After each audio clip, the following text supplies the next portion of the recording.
के लिए भाई निखिल द्विवेदी को अपना आशीर्वाद देकर शहर विकास की गाथा को गढ़े, युवा सोच के साथ राजनांदगांव शहर का विकास करें।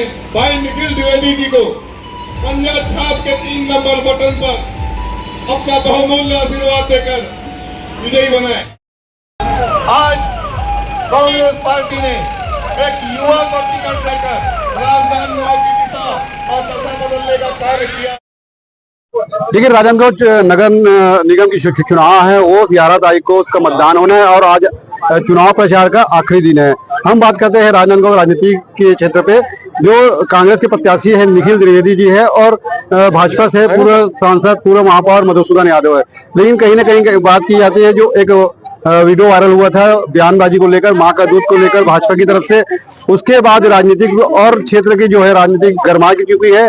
वही जो जनता है वो मधुसूदन यादव के जो बयान को लेकर कहीं ना कहीं आक्रोश है और उसका भरपूर फायदा कांग्रेस प्रत्याशी निखिल द्विवेदी को मिल रहा है। हम उससे बात करते हैं कि आज आखिरी दिन है चुनाव प्रचार को, उसको किस तरह से लोगों का जन लाभ मिल रहा है, लोग स्वयं जुड़ के आ रहे हैं और किस तरह से जो पुराने दिग्गज नेता है, अभी निखिल द्विवेदी युवा चेहरा है और जो राजनीतिक में जो कहते हैं विश्व पितामह हो चुका है, उसके साथ चुनाव लड़ रहे हैं। तो उनसे बात करते हैं निखिल द्विवेदी से कि विश्व पितामह से जो चुनाव लड़ रहे हैं, भाजपा की राजनीतिक कहीं ना कहीं आड़े आ रही है, तो लोगों को खरीदने सारे आरोप लग रहे हैं। और राजनीति की बात करते हैं, जैसे कि दिल्ली में आप पार्टी को खत्म करके भाजपा ने अब वहां पे अपनी सरकार बनाई है, तो राजनांदगांव में किसका असर कितना देखने मिला है? निखिल जी, आपका स्वागत है चैनल में। मधुसूदन के यादव के बयान के बाद, मां का दूध वाले के बाद, तो लोगों के में जो आक्रोश आ रहे हैं जनता के बीच में, उसका कहीं ना कहीं आपको इसका लाभ मिल रहा है।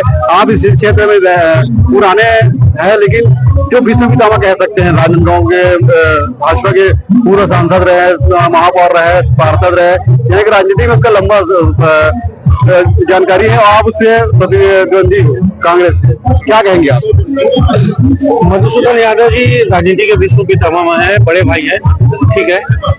उनके पास अनुभव है भ्रष्टाचार करने का, उनके पास अनुभव है कमीशन चोरी करने का, उनके पास अनुभव है रेत चिट्ठी चोरी करवाने का, उनके पास अनुभव तरह तरह के है।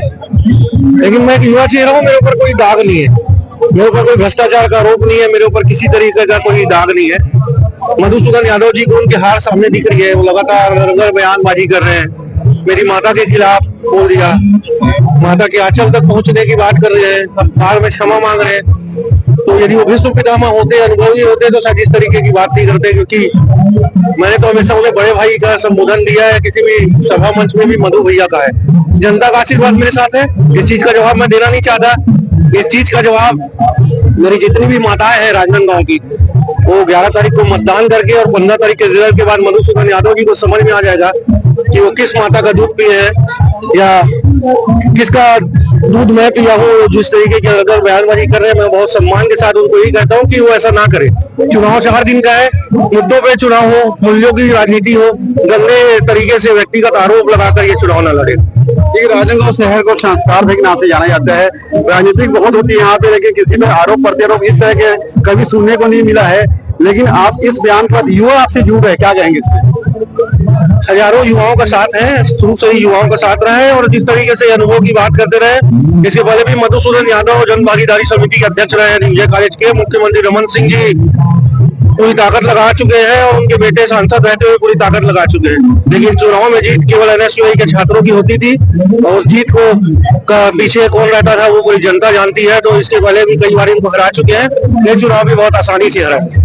कहीं ना कहीं मधुसूदन यादव का बयान भी आ रहा है कि आप छोटे बच्चे हैं और भाजपा में इतने सारे जन सलाब है, उनकी जीत निश्चित मानी जा रही है, लेकिन आप उसमें क्या कहेंगे? जिस दिन से राजनांदगांव की जनता ने मधुसूदन जी को उस दिन से नकार दिया, जिस दिन से राजनांदगांव छोड़ के डोंगरगांव गए थे, डोंगरगांव में 25,000 वोट की हार हुई थी। डोंगरगांव की जनता ने मधुसूदन जी को वहां से भगाया था, राजनांदगांव की जनता भी उन्हें यहाँ से भगाएगी।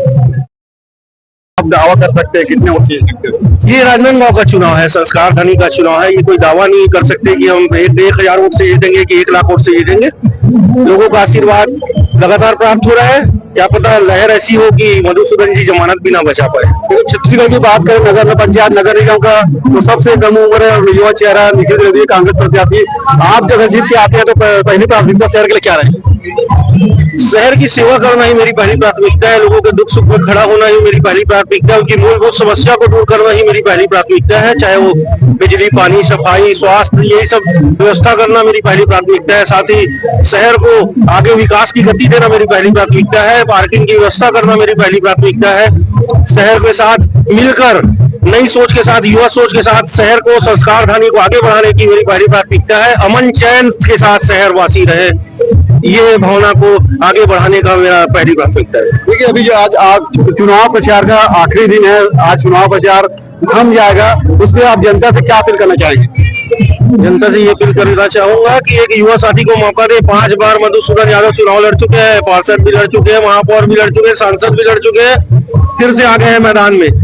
बार बार मौके मिलने के बाद भी उन्होंने ऐसा कोई काम नहीं किया जो जनता मिसाल पेश करे कि हाँ, राजनांदगांव में कोई ऐसा बड़ा काम किया हो, या प्रदेश में कोई मिसाल पेश करे कि मधुसूदन ने कोई काम किया है।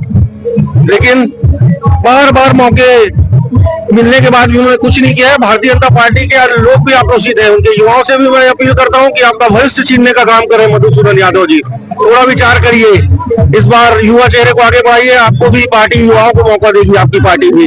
जिस तरीके से कांग्रेस पार्टी के भूपेश बघेल जी ने हमें आशीर्वाद देकर एक 36 साल के युवा को मैदान में उतारा है, निश्चित रूप से भारतीय जनता पार्टी के युवाओं को भी मौका मिलेगा। यदि वो हमारा साथ देंगे, मैं चुनाव जीत के आऊंगा और निश्चित रूप से आपको भी आने वाले समय में चुनाव लड़ने का मौका मिलेगा।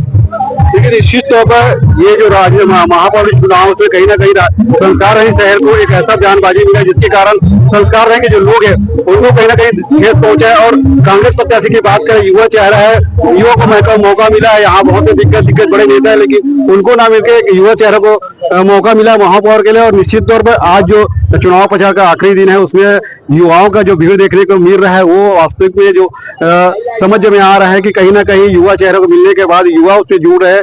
तो निश्चित तौर पर राजनांदगांव की जो जनता है 11 तारीख को मतदान करेगी, और किस पर वो मतदान करती है, किसके सर पर ताज जीत कब होगा, यह 23 मतगणना के दिन पता लग जाएगा।